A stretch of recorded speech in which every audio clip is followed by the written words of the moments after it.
அடுப்பு வேற விட்டுட்டு வந்துட்டேன்.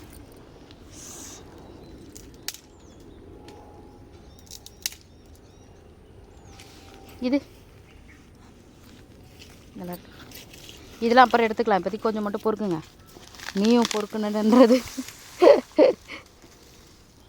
நல்லா காஞ்சிடுச்சுல இதெல்லாம். ஆமாம், நம்மக்கிட்ட இங்கே விறகுலாம் இருக்குது. இன்னும் விறகு இல்லாதவங்களாம் என்ன பண்ணுவாங்க?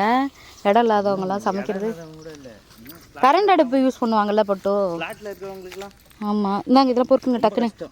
ஆமாம், பார்ப்போம். நான் சீக்கிரம் வரணும் எல்லாருக்கும். என்ன பட்டோ பார்ப்போம். சரி போதும், வா. அங்கே இதுவாகுது, கொஞ்சம் நேரம் கழிச்சு வந்து பொறுக்கலாம்.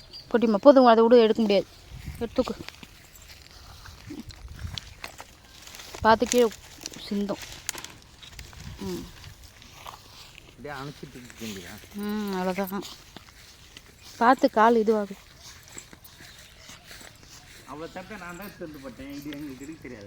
ஐயோ போய் சொல்கிறாருங்க. நான் தாங்க நேற்று ஃபுல்லாக பொறுக்கி போட்டேன்.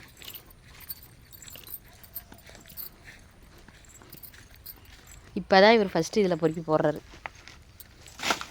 ஓகே பட்டு கிண்டி விடு போட்டு கிண்டி விடு போட்டும். இருங்க வரேன். இந்த ஒரு பாத்திரத்தை வச்சு தாங்க எல்லாமே செய்யணும் இதிலே. ஏன்னா எங்ககிட்ட இதில் வைக்கிற பாத்திரம் வேறு இல்லை. இருப்பட்டும் இது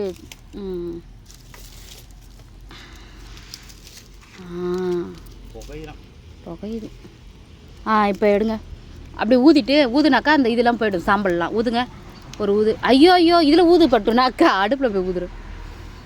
இப்போ வந்து மேலே சுடப்போகுது. எடுத்துகிட்டு அப்படியே கிண்டுங்க. அடி பிடிச்சிச்சோ நல்லா கிண்டு.